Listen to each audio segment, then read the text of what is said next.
Hello guys, तो आ गए हम लाइब्रेरी से और अभी जा रहे हैं घर को। तो आज हम पढ़ेंगे उत्तराखंड।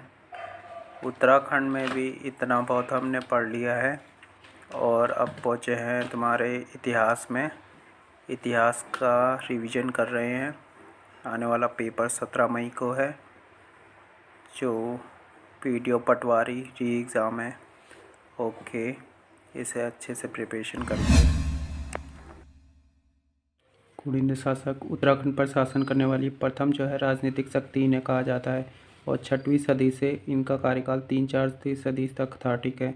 अमोघभूति की रजत एवं ताम्र मुद्राएं पश्चिम में व्यास से लेकर अलकनंदा तक तथा दक्षिण से सुनेत लुधियाना से लेकर बेहद सहारनपुर तक प्राप्त किए गए। ब्राह्मी खरोष्टी लिपि की रजत एवं ताम्र मुद्रा में अग्रभाग पद देवी तथा मृग का अंकन है। अल्मोड़ा सिक्कों से 8 कुलिंद शासकों की जानकारी मिलती है और कुलिंद के जो कुल देवता हैं वो छत्रेश्वर का तादात्म्य भगवत शिव से स्थापित किया जाता है। प्रथम सदी ईस्वी पूर्व में जो अमोघभूति की मृत्यु है, उसके बाद शकों ने कुलिंद के मैदानी भाग पर अधिकार कर लिया। ठीक है। कुलिंद के बाद शक आए। ठीक है। शक के बाद कुषाण आए थे। कुमाऊं क्षेत्र में शक संवत का प्रचलन तथा सूर्य मूर्ति एवं मंदिर का प्रमाण शकों की पुष्टि करता है। अल्मोड़ा प्रकार की मुद्रा में आसिक, कौमित्र, हरदत्त, शिवदत्त आदि राजाओं का उल्लेख मिलता है। शकों के बाद प्रथम सदी के उत्तरार्ध में राज्य के तराई भाग पर कुषाणों ने अधिकार कर लिया। ठीक है। जैसे बोला था, कुलिंद, फिर शक, फिर कुषाण। वीरभद्र ऋषिकेश का पुराना नाम मोरध्वज कोटद्वार के पास और गोविसाण से कुशालकालीन अवशेष मिले हैं। कुलिंदों के समकालीन योद्धे शासकों की मुद्राएं जौनसार बाबर देहरादून तथा कालो डांडा पौड़ी से मिली है। जगतग्राम देहरादून बाड़वाला यज्ञ वेदी का 3वीं सदी का निर्माण सील वर्मन ने किया था। ठीक है। कुलिंदों के द्वारा कर्तपुर राज्य स्थापित किया, जिसमें उत्तराखंड, हिमाचल प्रदेश तथा रोहिलखंड का उत्तरी भाग शामिल है। ठीक है। सबसे पहले हो गया उत्तराखंड, उससे ऊपर हिमाचल प्रदेश, और रोहिलखंड बोले तो जहाँ बरीडवाल क्षेत्र उसका उत्तरी भाग शामिल हो गया। समुद्रगुप्त के प्रयाग प्रशस्ति में कर्तपुर राज्य को गुप्त साम्राज्य की उत्तरी सीमा पर स्थित अधीन राज्य बताया। राहुल संस्कृतायन ने हिमालय राज्य के कुछ भाग को हूण शासक तोरमाड़ एवं मुहिर कुल के अधीन बताया। 5वीं सदी के उत्तरार्ध में जो है, यानी कि 5वीं सदी के बाद इसमें नागों ने कर्तपुर के कुलिंद राजवंश पर अधिकार कर लिया। ठीक है। कुलिंद आए, शक आए, कुषाण आए, फिर नाग आए।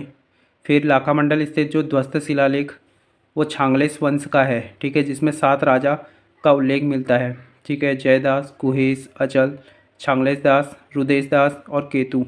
ठीक है। सिंहपुर के यदु वंश की जानकारी का स्रोत लाखामंडल का राजकुमारी ईश्वरा का लेख है। ठीक है। इस लेख में यदु वंश के जितने भी है 12 राजाओं के नाम का वर्णन है। यदु वंश का संस्थापक सेन वर्मन को कहा जाता है और जो राजकुमारी ईश्वरा है, जो सेन भास्कर वर्मन की पुत्री है, इसकी प्रशस्ति में लाखामंडल में एक शिव मंदिर 5-6वीं सदी का उल्लेख प्राप्त है। ठीक है।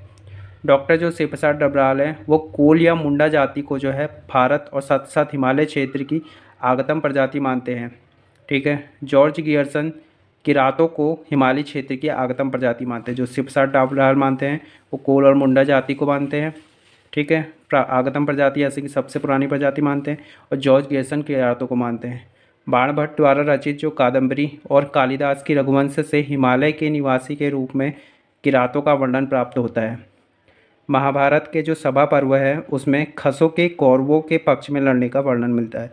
ठीक है। सभा पर्व में महाभारत के जो खस हैं उनके कौरवों के पक्ष में लड़े थे, यानी कि पांडवों के खिलाफ लड़े थे। भोटांतिक या भोटिया अथवा सौका काली नदी घाटी में रहने वाली एक व्यापारिक प्रजाति थी। जो भोटिया लोग थे वो एक प्रकार के व्यापारिक प्रजाति थे। भोटियाओं में घुरमा वर्षा के देवता को कहते थे, जबकि घबला व्यापार संपत्ति के देवता को कहते थे। ठीक है।